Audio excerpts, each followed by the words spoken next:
So I know I'm coming to meet with you all separately, but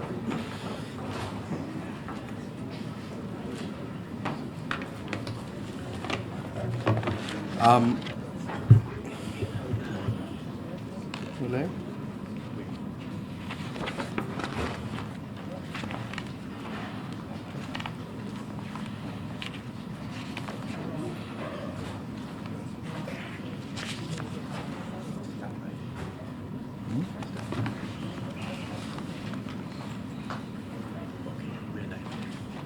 Good afternoon, ladies and gentlemen, and good afternoon to the people of Barbados and those hearing my voice.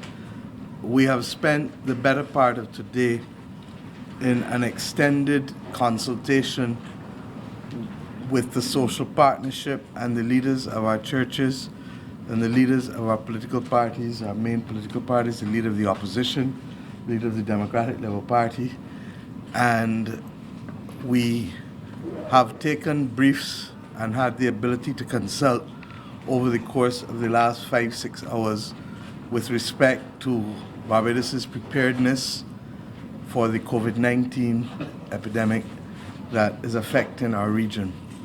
As fate would have it, within the course of our meeting, news came of the confirmation of the first case within CARICOM. That is most to be regretted. But the reality is that, as you will hear, that it is likely that most countries across the world will be impacted by this new form of flu, coronavirus. I would like to invite the Acting Chief Medical Officer first to come and give the country context very briefly, and then I'm going to invite thereafter the leader of the opposition, the leader of the Democratic Labour Party, the representatives from the private sector, Labour, and the church to speak, and I will wrap up again. But before I do so, I want to say that there's a time in a nation's life when the divisions that otherwise separate us cannot be held on to. And this country, in our post-independence era, we have had a distinguished record of knowing how to stand together to fight common threats. This is a threat that faces all Barbadians, and we have within us the capacity to work together and to dig down deep to do that which is necessary to sustain life. I say often that nobody promised us a rose garden, and that is true. Our grandparents and our great-grandparents fought in a great wars. Others have had other difficulties that we can't even begin to contemplate. And it is our time now to be able to rise, to be able to fight against what is literally shutting down too many parts of the world.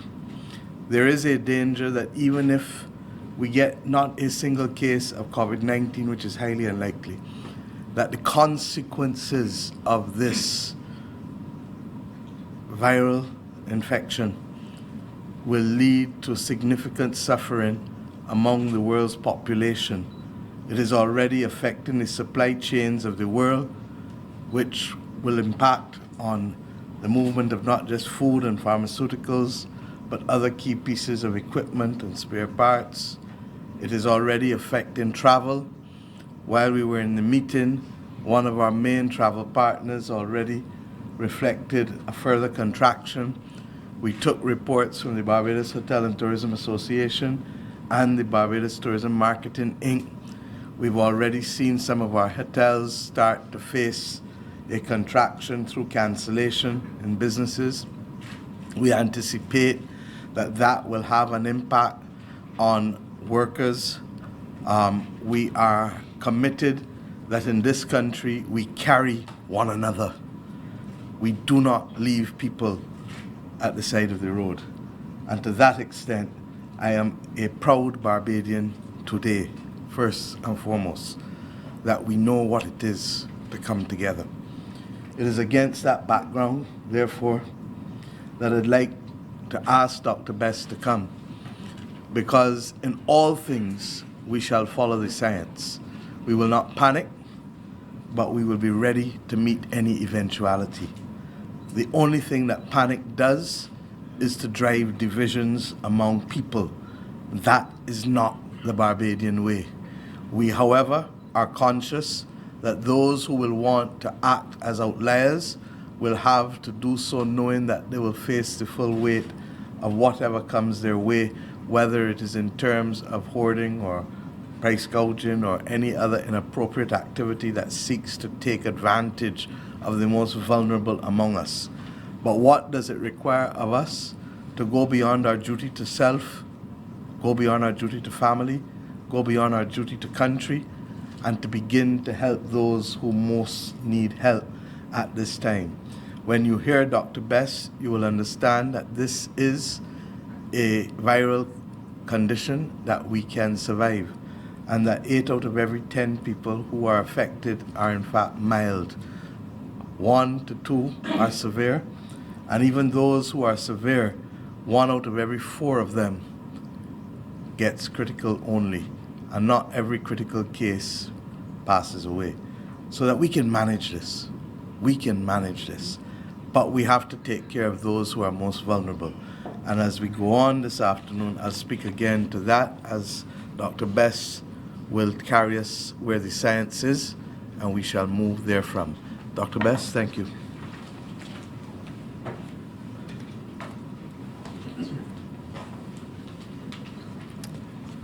Good afternoon. Thank you very much, Prime Minister. So in terms of COVID-19, the World Health Organization declared this a public health emergency of international concern since the 30th of January. And even prior to the World Health Organization making that declaration, the Ministry of Health identified what needed to be done and put certain systems in place. For instance, we focused on enhancing surveillance, so enhancing our ability to detect the importation of a case, and we did that at the ports of entry, in particular with emphasis on the countries of interest where the epidemic is strongest, and those are 4 countries at this point. We also did sensitization to the general public. We did training of healthcare providers and sensitization of healthcare providers to be able to detect and to manage cases of COVID-19. And we stood up the Health Emergency Operations Center at the Ministry of Health, recognizing that this went beyond the purview of just a health response. This requires a whole of government response. With the WHO recommending to countries to prepare for a pandemic on the 25th of February, which was just 2 short weeks ago, we recognized that we had to complete our pandemic preparedness plan, and we've done that. So what was presented to the government, in particular the National Security Council, just yesterday was a draft plan for the start of an epidemic in Barbados. It's not a matter of if this comes, we have to think that it is going to come and be absolutely ready and prepared to deal with it when it comes. So once again, I have to reiterate that this is a whole of government plan. And even though it was the Ministry of Health predominantly that put this plan together, we now have the opportunity to present it to all stakeholders, whether it be the social partnership and other government agencies and non-governmental organizations as well. And by the end of this week, that plan would be fully populated with all of the key activities that are required from each and every one that was represented at the social partnership meeting, as well as all arms of government. And with that said, what I will stress is that the World Health Organization is recommending containment and mitigation as the key strategies for addressing an outbreak, the possible outbreak of COVID. I should also stress that the aim of the, sorry, I didn't explain what the plan sought to do. So permit me just a few seconds to do that. So the plan is there to coordinate the framework for the national response for COVID-19. It offers guidance to stakeholders in developing their own individual plans. And once again, this is all of government.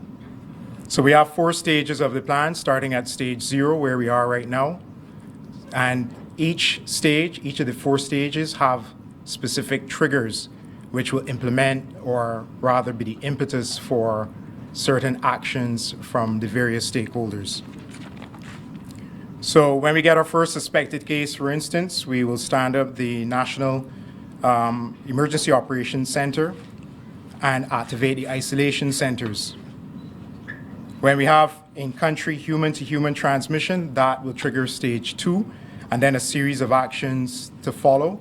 And then we have the 4th and final stage, which is stage 3, at which point we will declare a state of emergency, and any additional supplementary facilities that need to be put into action will be open for us to be able to control the existing cases of COVID-19 and to be able to control the spread of COVID-19 going forward. So I think with that very brief summary, I apologize for making it very short, but this was actually a longer presentation that I would have done. And the one point that I wanted to make and stress that the Prime Minister just made is that solidarity is key. This is not one sector of government, this is not one sector in Barbados that is going to be required to respond. This is every single person, every single sector is going to be required to play a role and to understand what it is that we in government are doing, what it is that we in the Ministry of Health and Wellness are doing, and what it is that we recommend to control, to contain, and to mitigate COVID-19. So with those few words, I thank you. Could you speak to the individual things that people need to do, please? Sure. So we have specific recommendations that we want the public to understand in terms of prevention or reducing the likelihood of acquiring COVID-19 if ever exposed. So for instance, hand hygiene is absolutely critical. And by hand hygiene, we mean frequent hand washing and the use of alcohol-based hand sanitizers. We would obviously want people to avoid contact with persons who are obviously sick. So if you know of a case of COVID-19 or somebody who has a suspected case of COVID-19, we want social distancing to take place. There are other strategies that include the respiratory etiquette. So you don't cough into your plain hands, you cough or sneeze into tissue, you discard that tissue immediately into a bin, or you cough, not into your hands once again, but into your elbow. So those are certain key public health strategies that we recommend. We don't recommend, for instance, the use of surgical masks or the use of specialized masks in the general setting. Those are reserved for healthcare providers actually working with persons who are suspected or confirmed cases of COVID-19. So it's important to stress, I think most of you in this room would already know that there's no specific treatment at this juncture and there's no vaccine for it. So it's very different from when you have a case of the flu, which has vaccines and for which we have antimicrobial treatment as well. So our best measures are those that are proven, which are some of the public health measures that I've just recommended.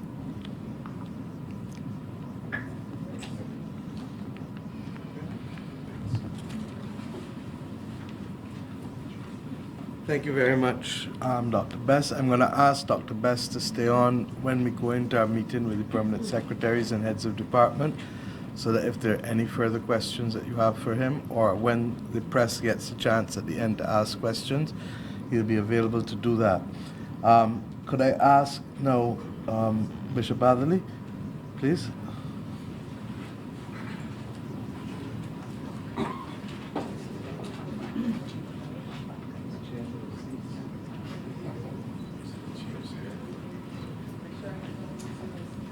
You know, there's nothing like the Barbadian spirit.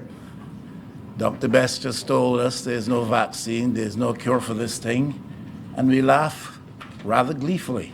That's the kind of spirit that we need, the Barbadian spirit. The Barbadian spirit. Our Prime Minister and leaders, PSs, other public service members of the press, I want to appreciate, Prime Minister, the usefulness of the exercise this morning. And thank you for including the opposition in the exposure to the information shared by all the professionals. It was enlightening in many instances. reassuring as well in many instances. I rather think, though, it should not take a crisis or a threat of a crisis to bring us to moments like that when we put our heads and hearts together and have a national consultation on major issues. But this exercise really was rather useful this morning, as I'm sure this one to follow will be. So I appreciate it as the Leader of the Opposition on behalf of the party, the People's Party, which I have the honor to lead. I want to express that appreciation as well.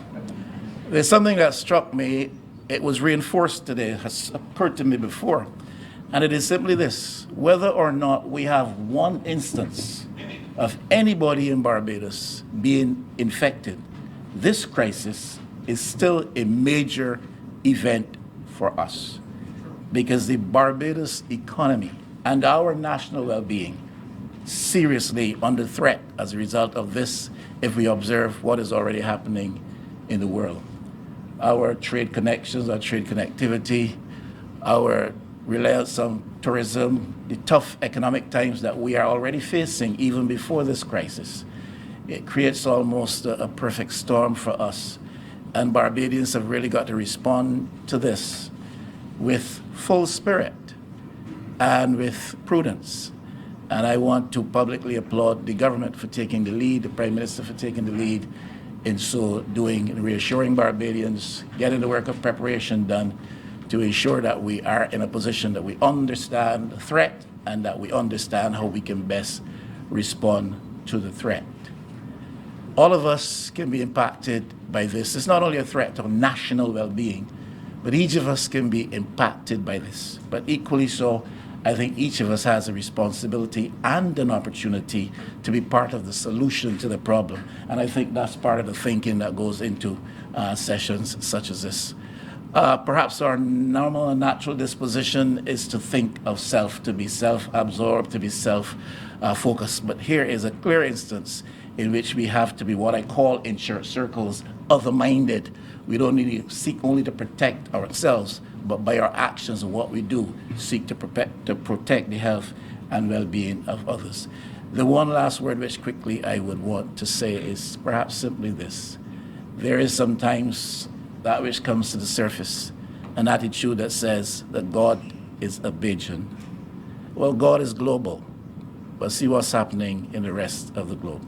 And we need to put our hearts, put our hands together, bring our spirits to the cause, and do our best in the interest of the country. Thank you.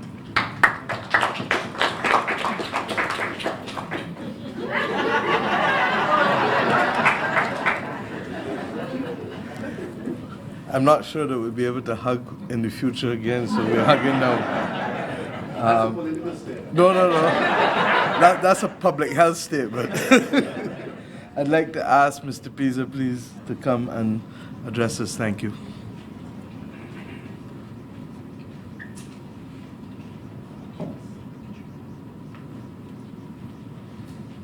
Thank you very much, Prime Minister. Good afternoon to all of you. If ever there was a statement that this is a national issue, it is to have a head table as presently constituted. Today, we are called upon to be Barbadians more than anything else. We rest aside our colors, whatever we may have as our predispositions and our thinkings, and put our country at the forefront. We are at all times operating within a global environment, and for that reason, if none other, we have to protect Barbados. Because coming out on the other side of this issue, and I'm hesitating to use the word crisis because it hasn't reached that point for us as yet, but coming out on the other side of this issue must be a country that remains poised to play its part on the world stage. The call then is to all Barbadians to take their individual steps in terms of their own hygiene, to take their steps within their communities in terms of sharing information and not misinformation. And the call then is on all Barbadians together as a nation to do what is necessary to protect ourselves. And in protecting ourselves in terms of our physical well-being, we will also be doing our part in preserving our country. Because at the end of the day, all of us have a part to play. All of us have a role in this society, and we have to ensure, not just in terms of our health, but in terms of our economic position, that we do all that is necessary to move this country to the next stage. This is a hiccup in our development, and it is not one that we had any makings of.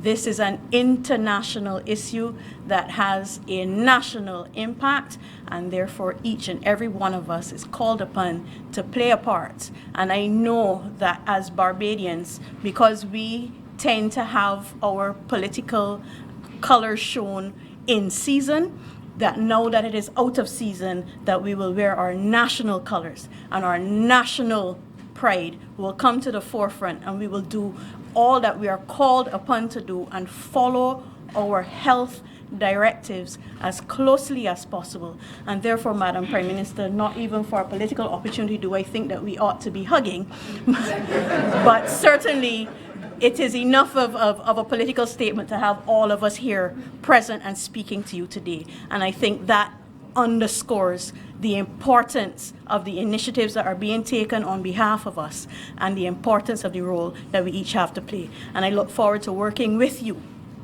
Prime Minister, and all of you in the room, and all of Barbados, to making sure that Barbados not only remains unscathed in terms of the COVID-19 itself, but comes out on the other side of this with as little bruises as possible. I thank you.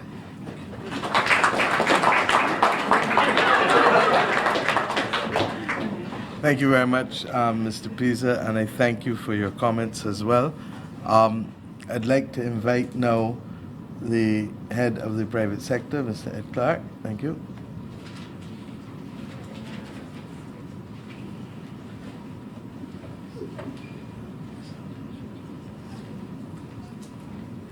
Thank you, Prime Minister. It's always difficult to follow an opposition leader and a leader of another opposition party as a speaker. But I want to, first of all, thank the Prime Minister for strong leadership, pulling this team together today, pulling the social partnership together to explain where we are as a country and what we need to do together as a country. We heard from many members of government, and we heard from members of the tourist industry, Mr. Austin and team. It is important that everybody works together for the good of Barbados at this time. I assured the team today that the private sector is going to play its part. We know that there are concerns by the public about price gouging at this time globally. We have heard in the news reports about some of that taking place in some of the other markets.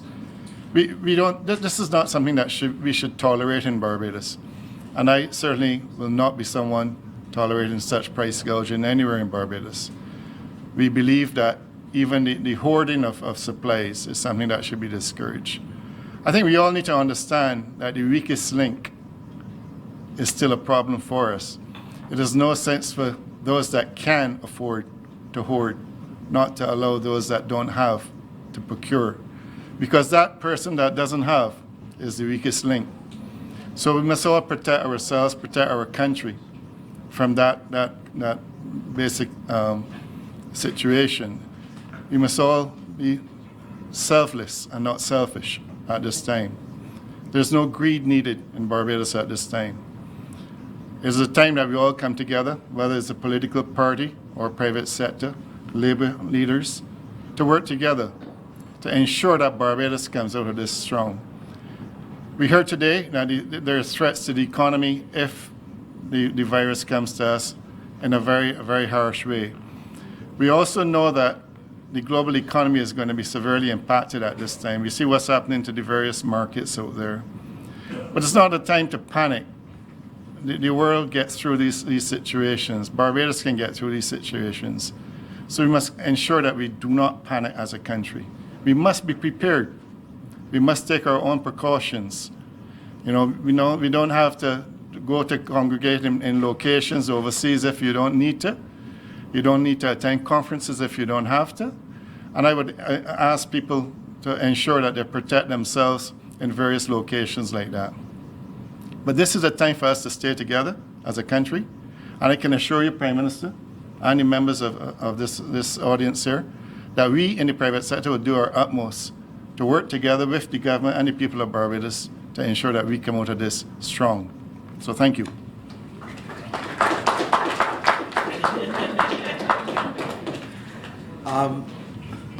Thank you very much, Ed. Could I ask the head of the Labour Movement now to come, please?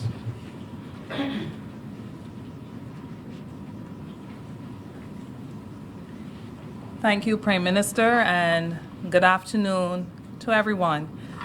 Now, we heard Dr. Best speak a bit earlier about a whole of government coordinated effort in pulling together a plan.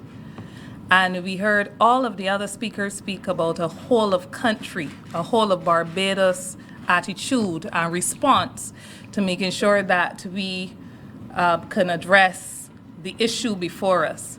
And representative of the labor movement, I would want to just echo the sentiments that you've heard earlier in this regard, because there's a saying that in times of crisis, we depend on goodwill and generosity. And that is what basically every other speaker has been saying to us.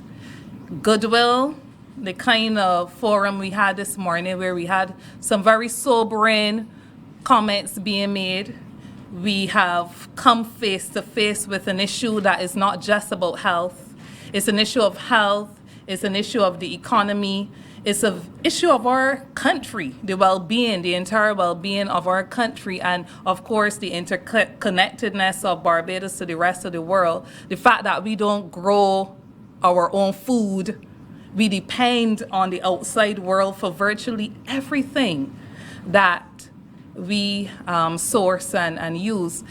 It really brings our vulnerability to the fore. But what has been reassuring is that we have a country, not only a good leader, but in times of crisis, although we don't want to say that, in times of crisis, we can come together to ensure that we bolster this 166 square miles in the ways that matter most, and that we can commit, notwithstanding our stakeholder interests at other points in time, so we can commit to ensuring that we do all that is necessary to ensure that Barbados comes out of this not only with minimal bruising, but we can come out better for it, because there is power in unity. There's improvements that come with unity and with solidarity, and that was demonstrated for the past few hours and will continue throughout the coming weeks and months. I just want to urge all of us, we cannot say it enough, and we have to, you as permanent secretaries and leaders within the public sector, you also have an obligation to make sure you spread the message of good personal hygiene. As Barbadians, as citizens, as people, we take a lot for granted. And this is not the time to be panicked, as everyone is saying, but this is the time to be cautious and be cognizant of how our actions impact not only ourselves, but on everybody else. So I just want to thank you. You'll be hearing a lot more from the experts, but this is just another opportunity to let you know as well that Labour is on board. We have the best interest not only of our frontline workers, but of all workers and their families in Barbados. Thank you.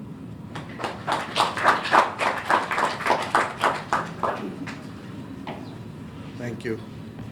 Major?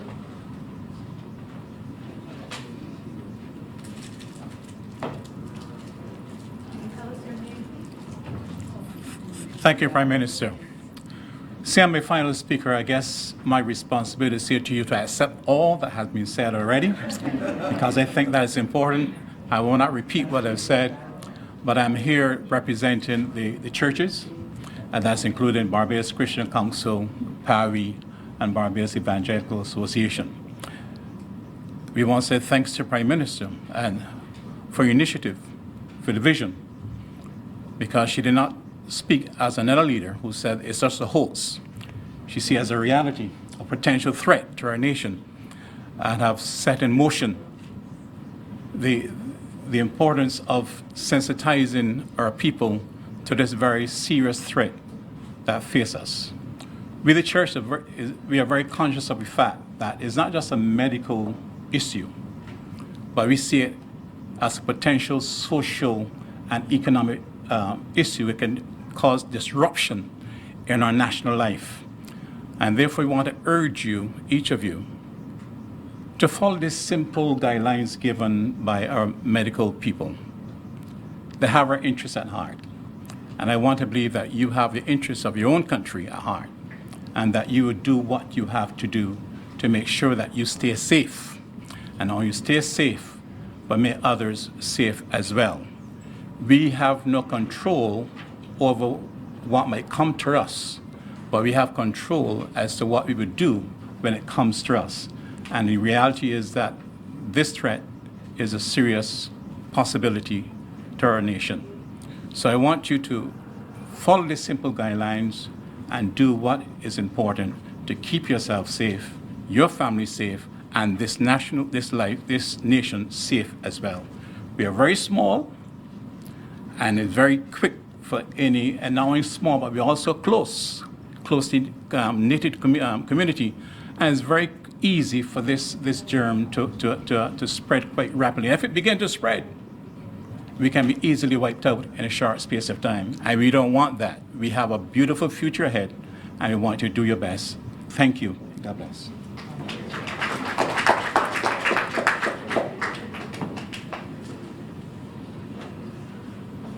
Thank you very much, Major Wilkinson. Ladies and gentlemen, I've asked the others to speak first because it is important that you understand, as I share with you what took place this morning, that we speak as one Barbados. We will act as one Barbados. We will rise as one Barbados. And the reality is that we took presentations from the Pan American Health Organization, from the Caribbean Public Health Agency, CARFA, and from the Ministry of Health, some of which was shared by Dr. Bess, who is the Acting Chief Medical Officer with you. CARFA has advised us that they have upgraded the risk of transmission of COVID-19 in the Caribbean from high to very high. And as I indicated, we would have had during the course of our meeting communication of the first case within the English-speaking Caribbean, and in particular in CARICOM. It is against that background, can you close the door please? Just close the door please. It is against that background that we are here today. Close the door for me, I'm hearing.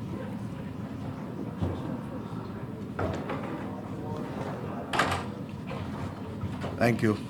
It's against that background that we are here today to be able to ensure that we shift from preparedness to readiness and rapid response. Because even though we were advised of it across the world, it is in the context of it having reached the Americas within the last 2 weeks that clearly we understand that it is coming closer to us. Having said that, we believe that we are ready for most of it, and we will continue to expand capacity. Our duty as a nation is to work together and to recognize that we don't need to have COVID-19 to suffer the consequences of COVID-19.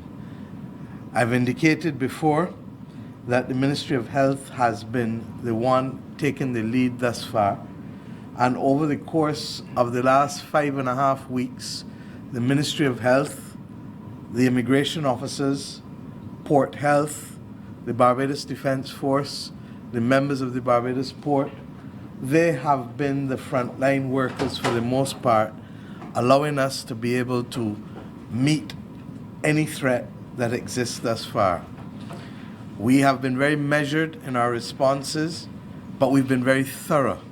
Most people are not aware that we have the capacity to do significant screening with respect to all persons coming to our country as a result of a matter that we put in place, an institution that we put in place in 2006 called the Joint Regional Communications Center that we did for Cricket World Cup, and it is one of the legacies of Cricket World Cup that allows us to monitor and track the movement of persons coming into our borders.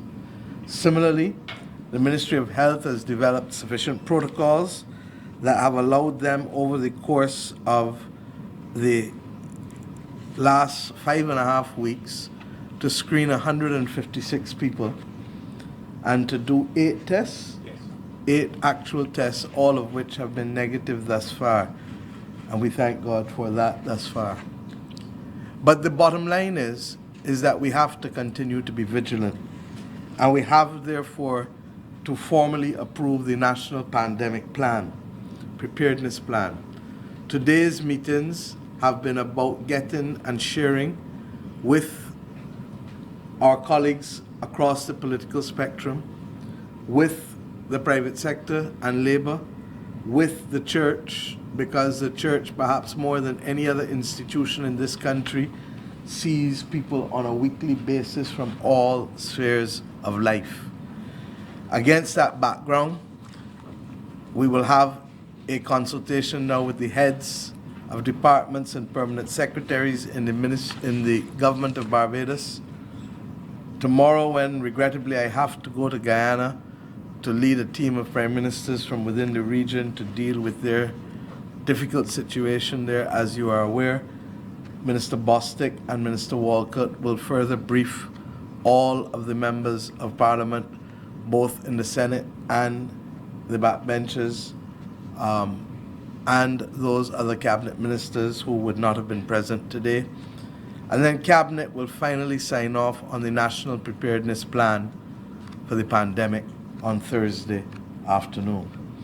It is against that background that we know we will have a plan that is owned and supported by all Barbadians who are right thinking. But we are conscious that the arrangements that we have to put in place have to be guided by a few principles. One, that we must seek first to stop transmission and prevent the spread. And if that doesn't fully work, we must then slow transmission and prevent spread. And finally, Plan C is to slow transmission and to reduce impact. That clarity of thought, clarity of decision making, clarity of communication is absolutely critical if we are to look back at this moment in time and the days and weeks that will follow, to ensure that we come out as unscathed as possible, first in the protection of human life, and then in the protection of quality of life. We are conscious, as I've said before, that the epidemic of rumor is worse than the epidemic of virus. The epidemic of panic is worse than the epidemic of the virus. And I say so because I've already shared with you that the vast majority of cases that have existed in the world, there have been 116,000 cases roughly at 10 o'clock this morning that have been reported, and there have been just under 4,000 deaths across the world. Now, one death is simply too much, but we have to be prepared to particularly reach out to those who are most vulnerable among us. And as we discussed in our meeting today, not everybody who is vulnerable listens to radio, listens to the television, is on social media. And therefore all of us, all bar none, have a duty now to spread the message and to reinforce the behaviors that we would want our population and our people to reflect. From the not touching of faces, to the washing of hands regularly, or the use of the alcohol-based hand sanitizer. I've listened very carefully, alcohol-based hand sanitizer. To coughing in our elbow if we have to cough, to trying as much as possible to keep tissues on us, to use those tissues.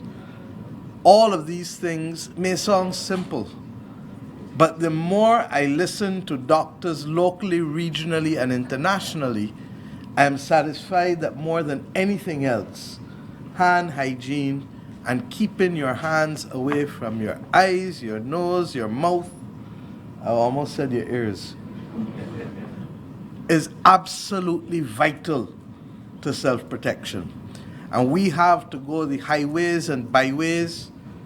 We have to use the new media and the traditional media. We have to walk through.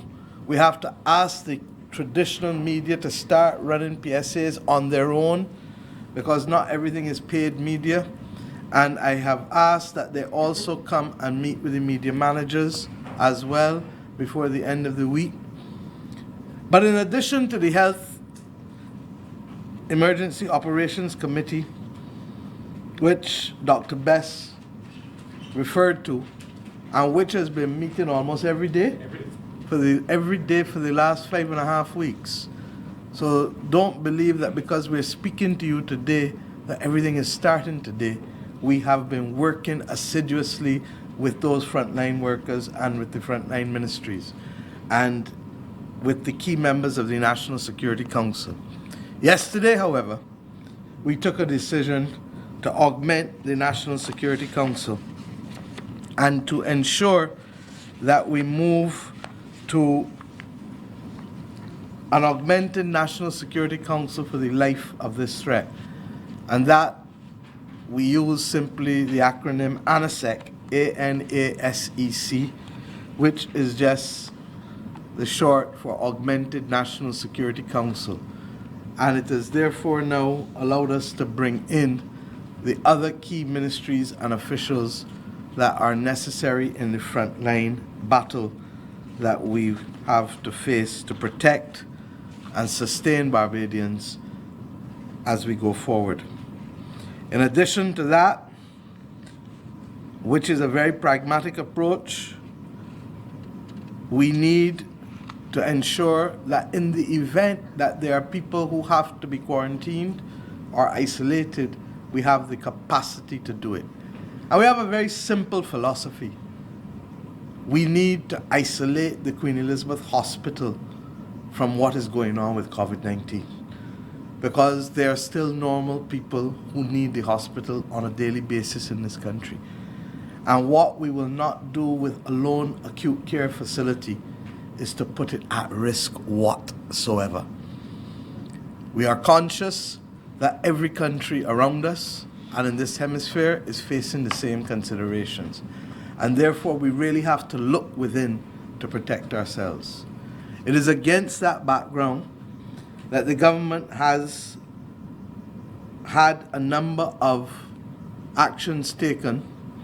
Over the course of the last few weeks, the Ministry of Health, the Minister of Health would have announced, and we would have gone to Parliament for the initial funds to be able to refurbish the St. Lucie District Hospital and the Elaine Scanterbury Centre.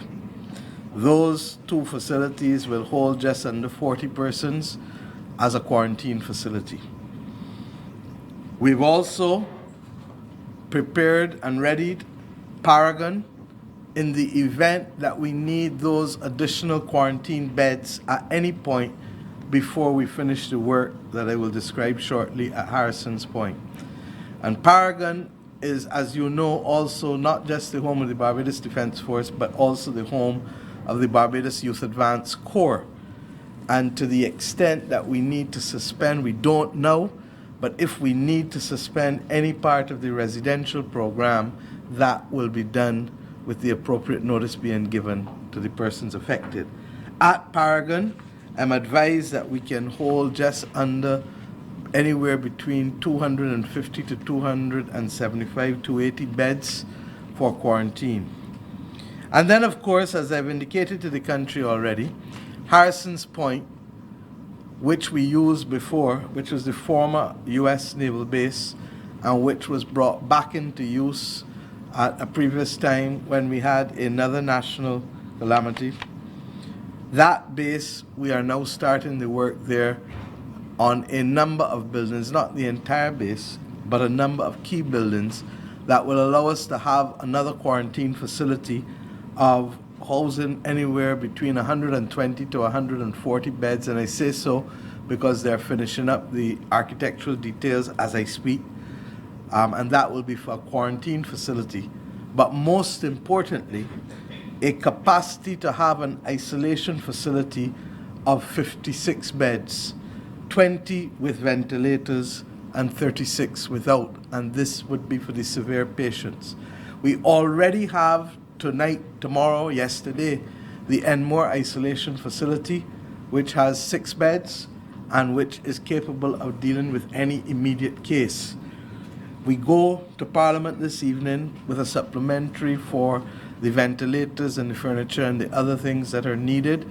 That is just under $8.8 million, or just about $8.8 million. And we are awaiting the pricings for the capital refurbishment of the facility to allow us to be able to proceed. MTW has already done a lot of the clearing of the premises and facility, and we anticipate that with 2 shifts working per day, 7 days a week, that we will be able to get in as soon as possible. Do not ask me for a timeline, because I'm waiting on both the formal timeline as well as the formal figures from the project manager. Suffice it to say that multiple contractors will be engaged so as to have parallel work at the same time to finish as fast as possible. Against that background, however, we've also made some decisions, and I would have shared this afternoon with others, that Dr. Corey Ford will be the isolation facilities manager. I should have said as well that the Barbados Defence Force has a field hospital, which will also, if necessary, be available to give us 40 isolation beds. And therefore, between the 40 with the BDF, the 56 at Harrison's Point, and the 6 at the Enmore facility, we have the potential for 102 isolation beds, which for an island this size is a significant amount of capacity. We are conscious that we are not only, however, treating to our own needs, that Barbados has visitors every day, they're called tourists, and that we also have, although much of it is coming to an end very shortly, home port obligations, because the winter season is coming to an end very shortly. Dr. Corey Ford, therefore, will be the person who is the isolation facilities manager. He is chief of infections, I believe, and works at the Queen Elizabeth Hospital. And he has been engaged and really has been flat out along with the other officers. I really want to commend all of them. The chief medical officer, substantively acting, Dr. George, who is not with us, Dr. Bess, Dr. Singh. There's been a whole set of them who literally have worked beyond the call of duty, similarly with the nurses, and we're very grateful to them.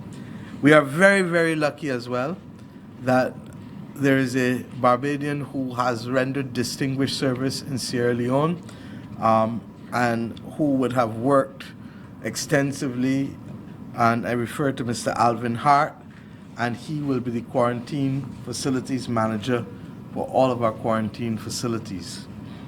And I would have just had the Minister of Foreign Affairs speak to the British High Commission, because Mr. Richard Carter, who is substantively employed with DFID and who was responsible for leading the outreach effort in Sierra Leone for Ebola and received a special medal from Her Majesty the Queen for his efforts in Sierra Leone, has kindly agreed to be the czar for COVID-19, to operate out of my office and to literally liaise with every ministry and every sector.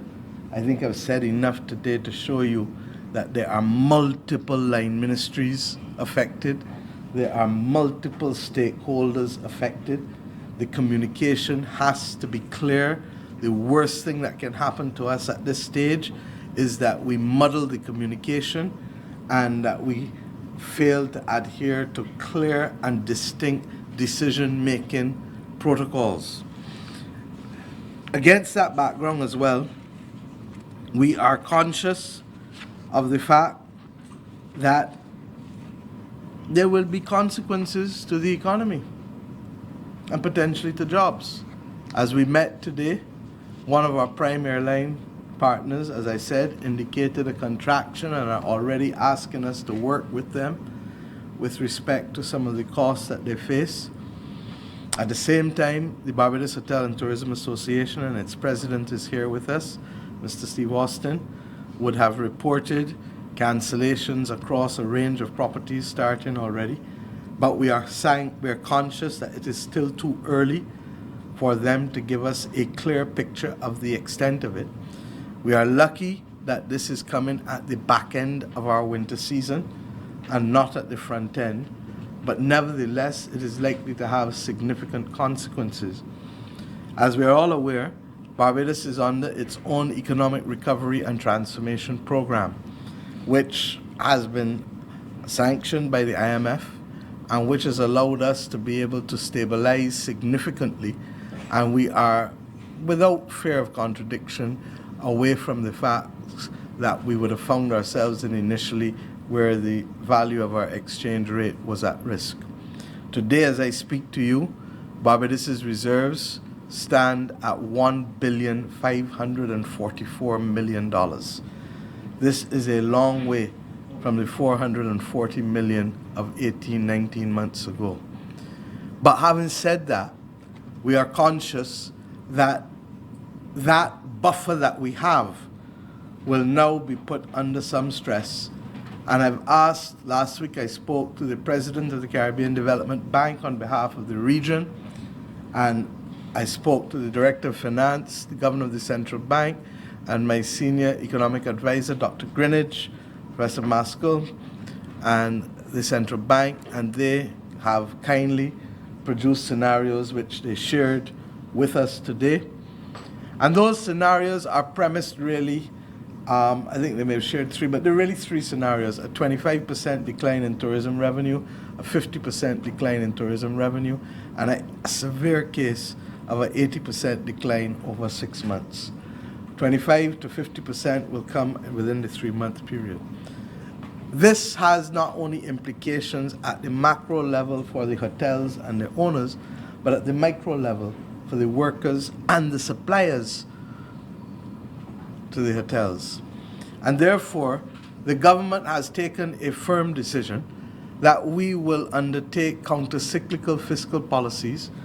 A lot of fancy words for saying that we need to spend money in order to make sure that if a man can't work fully or a woman can't work fully within the tourism sector, that there will be other areas of economic activity in the country that we will now trigger or expedite in order to be able to keep as many people working as possible. Put it simply, that if a woman is working as a waitress, she has children, she may be put on a short week. If we can ensure that the children's father is working or the husband is working, then at least there's still money coming into the household. It is against that background that we took presentations also, therefore, today from Dr. Greenidge and a number of other persons that look at what would be the kinds of actions that we would be proposing. Let me say that Dr. Greenidge, I spoke to the IMF on Friday night. Dr. Greenidge has already been in contact with the fund, and therefore those scenarios that we have prepared are now the basis for discussions between us and the fund.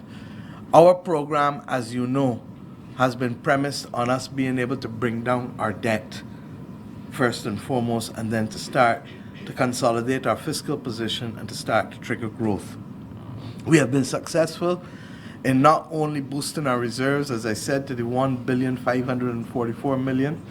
We've been successful in ensuring that we have been able to meet the surpluses that we are required to meet. And once again, a fancy set of language simply to say that you have to keep paying down your debt every year, and that by 2032 we are supposed to get it down to 60% debt to GDP. We've moved from 177% where we were at the beginning to 119% where we are now. But we are meeting, Verla, I think you said it well, a hiccup.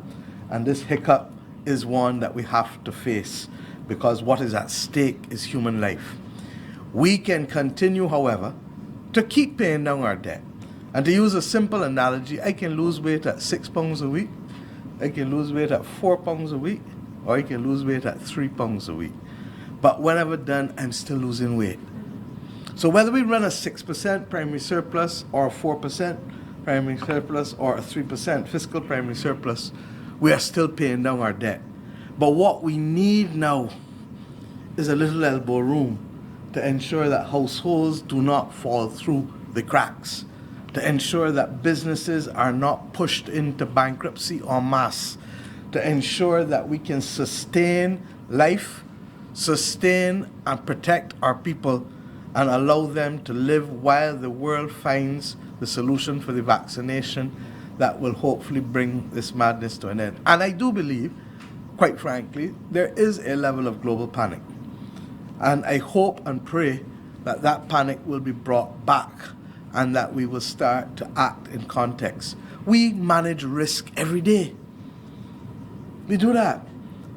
Whether it is to keep our hands out of fire, we manage in risk. Whether it is not to jump in a 20-foot pool when you can't swim, we manage in risk. Whether it is recognizing that as a double amputee, it is not wise for you to go and jump in a Kadooment band or even a single amputee, we manage in risk. And one of the risks that we will have to manage is that persons who are most vulnerable to this are people who are elderly. The PAHO Director General used the figure of 80 years old. I perhaps carry it a little lower to maybe 75.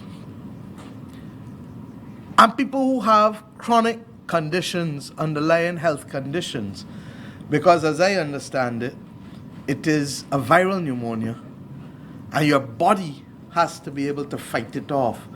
And therefore, since there is no medication to cure you, if your underlying medical condition is not strong, your body is not going to be able to easily fight it off. So those people who you know, who are elderly, or who have serious cardiovascular or other respiratory conditions or underlying health conditions, should immediately avoid large gatherings. We as a country have not reached the stage yet where we are having to consider the kind of restrictive actions that others are considering.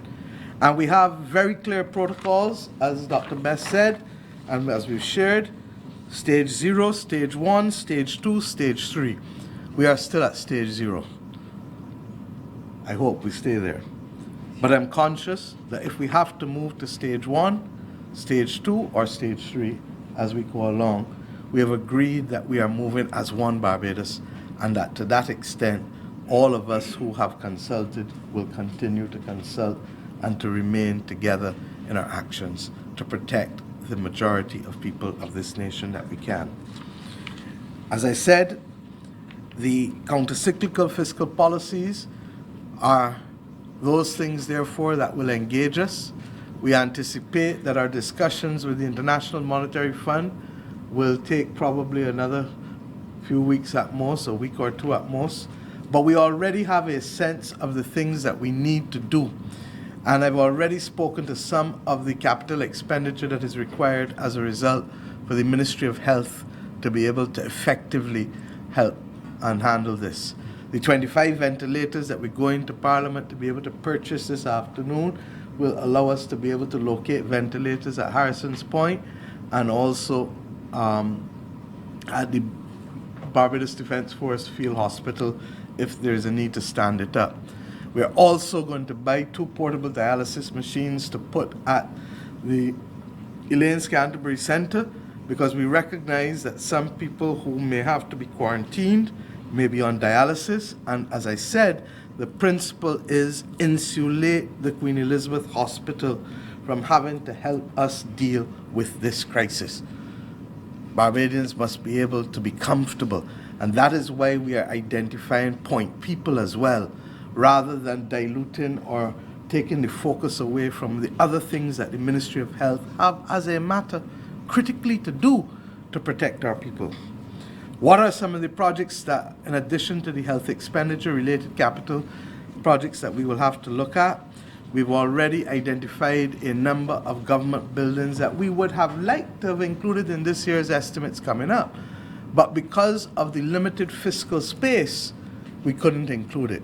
We are now in a position, we hope, after conclusion of our discussions with the IMF, so long as we can get an increase in fiscal space, a loosening of the fiscal targets, as well as the opportunity for what we call precautionary standby financing in case we need to be able to ensure that we bolster, because in the absence of tourism revenues and foreign exchange coming in, we will see a decline on our reserves, but we will have, hopefully, the capacity to draw down if we need beyond that which was agreed before.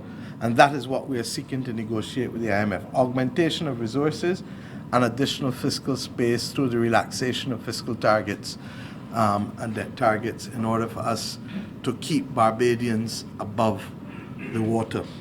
In addition to that, we are satisfied that we can now move quicker on being able to bolster other capital projects that we would otherwise have not have been able to accommodate, separate from the government buildings, some including roads. We've already started a significant roads program, but anything that will allow people to be able to come to work and earn money legitimately. We have the Fairchild Street Vending Mall that is about to start any minute now, and we hope to be able to carry that eventually into the river, Baxter's Road, and the refreshing of Oystons when we finish there. We also have some other projects that we want to do within the IDC for an innovation center and other facilities that will eventually look to be able to move some of our wayside mechanics into cluster operations rather than them being able to just fix cars in communities. These are things that we would have wanted to do long time, but we could only inch because of the fiscal space that we had. Hopefully this will give us an opportunity now to do other things. In addition to that, the private sector projects that are virtually ready, many of which you know before, that are ready for execution in the next 3 months, some have already started, some are about to start, and I refer to the Crane Hotel, which has already started, I think, with another 50 rooms. Then we have Sam Lord's Castle, which has started, and as you know, Sam Lord's Castle, only 1/3 of the project was completed, so there's a significant amount of work still to be completed there. There is another 66 rooms at Sandals, and they've started to clear for that, and that's at Sandals in Christchurch. And those rooms have to be finished by November, so we anticipate that that work will go forward quickly. The Hyatt is likely to start within this period as well. In fact, the earthworks should start within the next 2 months or so, including the destruction of the building. I see town planning nodding their head. The sale of Apes Hill golf course took place and villas. They have to refurbish the golf course and also look at building new villas. The Indigo, which is the old Caribbean Hotel, which we've spoken to already, that is virtually finished the town planning process now, and they're almost ready to start. And Royalton Sunwing, which has bought the old Discovery Bay Hotel, and we gave them permission to build a demonstration room now, and they are hoping to start by June. But the preliminary works will start before that because they will have to demolish the existing building as well. We have already seen the ice cream manufacturing plant and meat processing plant for Chauffette. Both of those have started, and they intend and hope to start the entertainment center. Their initial plan was May. Government's housing program is likely to get off the ground fully in the next 3 months. We have identified, without prejudice to the private sector lots that exist, with whom we'll be speaking, but we've identified on our own, separate from that, an initial 1,580 lots, house lots, and there will be another 200 acres as well, which we have derived with planning gains. It has not cost the government of Barbados a single cent for those, and we're trying to cap the land prices, particularly for those who are earning $4,000 or less in the public and private sector, and we are now working with the banks and financial institutions for the kinds of mortgages. In fact, one of the interesting things is that we are actually at a stage in the country, because the cost of capital has dropped, that it may well be cheaper to own, that it is cheaper, not may well be, it is cheaper to own than to rent property in today's market, and therefore we need to. I could not forget, of course, that Sagicor's project in Boarded Hall. Mr. Clarke, I think you indicated that will go into full construction from 1 May? Late April, within 4 to 6 weeks. So we have a significant amount of projects to keep economic activity in this country going. But we're not only relying on construction. We took presentations from the Ministry of Agriculture, because we are conscious that as an island, we must always be able to ensure that people can eat, even if not what they would like to, what they need to. Even if not what they would like to, what they need to. And to that extent, we focus on 6-week crops, 12-week crops, and 6-month crops. But we are conscious that we have a duty, particularly if ships are not moving. Nobody's going to come and say we come into just an island that got less than 300,000 people just so. So that we have to be ready for all eventualities. And to that extent, particularly with us going into the hurricane season in June, we believe that we need to do a number of things. The Ministry of Agriculture has identified opportunities for expanded production, first and foremost, with 750 acres that we believe we can bring into production. And ironically, this paper was done prior to COVID-19. It's just that it is now absolutely timely for us. And to that extent, through a combination of working with existing established farmers, farmers from the new feed program, and then also expanded production at the prison and at the Barbados Defense Force, should be able to allow us to be able to have a significant expansion of those vegetables in particular and some root crops that will allow us to be able to start. I hope that this will be a pattern that will be sustained and not used just simply for this period that we are undergoing as a very challenging period. Chickens, 6 weeks. A lot of people used in our day when we were growing up to keep and rear some of their own, but we expect in any event that the major producers will be expanding production because it is quicker to bring a chicken to market than almost any other form of livestock. And of course, we have the wonderful oceans around us and the fishermen who will continue to fish and who are not affected. In addition to that, there are 1 or 2 aspects of domestic manufacturing that we will be focusing on. I don't want at this stage to get into the details of that, but suffice it to say that we will be meeting with them in the coming days to be able to deal with that. My friends, this is a difficult time for the world, not just for the Caribbean, not just for Barbados. But I have every confidence that given what we know our grandparents and great-grandparents and those before them went through, that we are still not being tested as they were, and that we have it within us to rise to the occasion. COVID-19 is major, but our resolve and our resilience is even bigger than that. And I have every confidence that those of us who are now going to enter the realm of protecting each other, sharing with each other, reminding each other, exhorting each other to do the things that are necessary to protect first and foremost your own personal hygiene, that of your family, that of your workplace, that of your community, that it is within us to do so. We cannot shut down ourselves from the rest of the world. Barbados will never be able to produce enough of whatever it needs to turn inward. And I'm conscious that as a people, we know that instinctively. But as I said, we have the capacity within us to manage risk. And I ask us, therefore, to break it down in simple terms for people.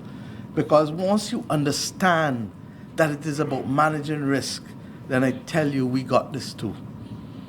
Once we understand that it is about people taking precautions, then chances are we got this too. But if it so happens that we need to quarantine large numbers, we have that too. The Attorney General is looking at whatever other powers we may need in order to be able to protect the integrity of the sanctity of life first, and then the capacity of this country to maintain the quality of life thereafter. Protect and sustain our people while building capacity.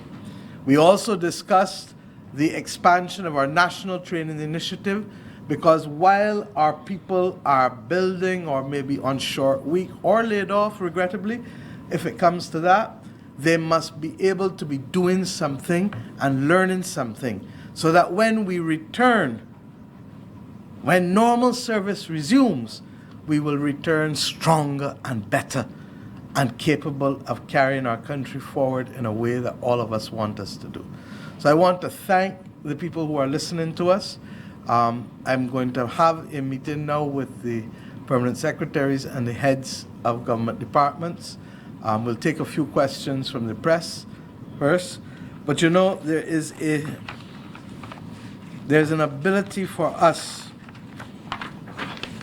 to control, and I think it was Major Wilkinson who said it, that we don't control what circumstances we meet, but we control our responses to those circumstances.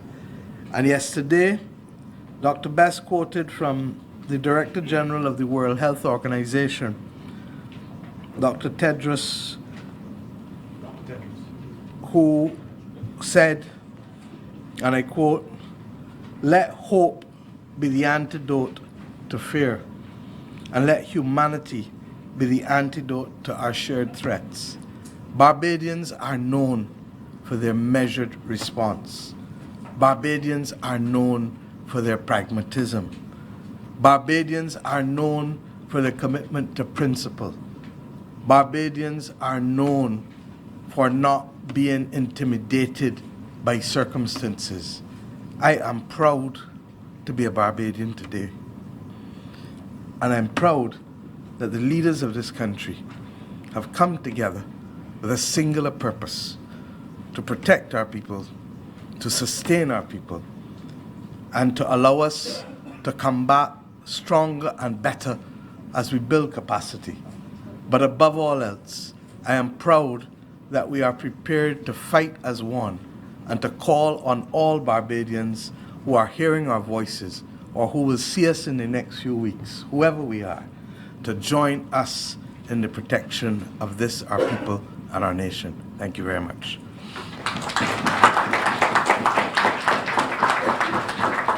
Are there any questions from the media for any of us?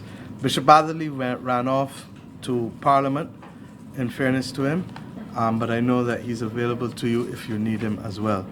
And Parliament has resumed, as we are doing multiple things at once, as you know.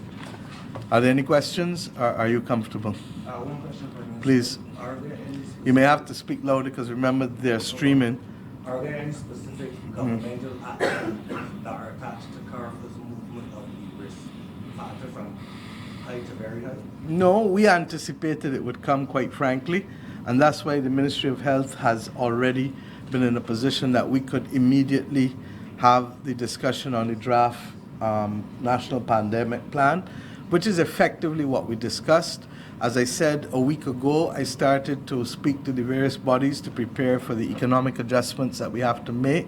So in fairness, we are really well ahead of the game, but I hope that it is a drill, but I'm sanguine that it might not be, and to the extent that it might not be, we will then move. I also want to say that the situation is fluid, and therefore it is going to require flexibility, and that's why the ANASEC, the Augmented National Security Council, really is the effective entity working with the people who I spoke, the Ministry of Health officials, the border officials, and the various entities.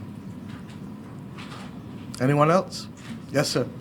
Have there been any discussions as it relates to the NIS and its role? And you mentioned about workers. Yeah.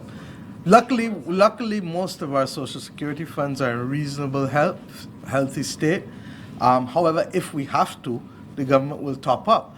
But the bottom line is that our unemployment benefit scheme, in fact, Senator Moore, who's a director of the NIS, may be in a better position to speak than the minister, who is me. But the severance payments fund and the unemployment benefit fund is in relatively good shape. The training initiative is in relatively good shape. So, but we expect some body blows, and we have to be prepared to meet them. Our simple thesis is to be able to sustain one another and to protect one another. Any more? Okay.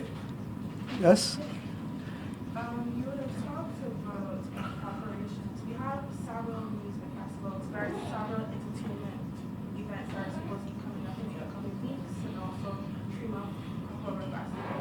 What preparations? I said very fluid. There are 4 stages. Stage 0 does not require us to do any of this. Stage 1, Stage 2, Stage 3, there are different things that will start to kick in.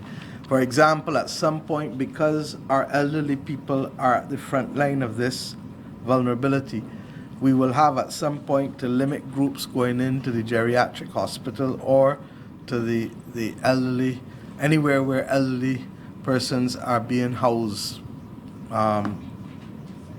Private nursing homes, district hospitals, geriatric hospitals, those wards on the QEH. We're not yet at that stage, correct? Correct. But if it comes to that, we will have to limit at that level. We then may have to go beyond groups if it comes to another stage. So at this stage in time, there are no plans for us to be able to do it. We are also aware, however, that the CMO, like he used to tell people all the time, the chief medical officer is perhaps one of the most powerful people in this nation because their word goes and they call the shots. And so long, remember I said we will always follow the science. So if they come to us and say, dunk on a brush, drop it, then so it is. But we've been luckily able to manage everything thus far, and we hope we can continue that. We got new machines last week also, to be additional machines to measure temperatures at the border. We had some before, we got some additional ones last week as well to be able to help those frontline officials. And there's a lot of questions that people will have, and we're aware, sorry, there's a hotline number, 536-4500, because we're encouraging people that if you feel you have something to worry about, call that number. Don't come to the Queen Elizabeth Hospital. Once you call that number, we will have a designated polyclinic very shortly or building for you to go to, but we will also be using the Barbados Defence Force ambulances, if necessary, to be able to go to people rather than encouraging people to come to the private. We will also be working with private medical doctors and exposing them to the necessary knowledge and training to the extent that they need any additional. What I do want to say, and this became very clear in the United States if you're following the news cycle, there is not an unlimited capacity for testing kits in the world. Indeed, I am aware of some people who went yesterday to a particular hospital in a particular developed country only to be turned back that they did not have testing kits. We have some.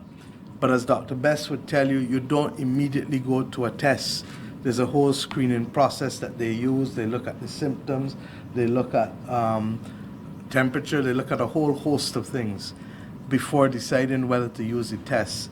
And in many instances, a lot of people who thus far, in fact, the 8 tests that we did, in almost every instance, the person really had influenza A or B. Yeah. Okay? And we're still capable of testing for that first.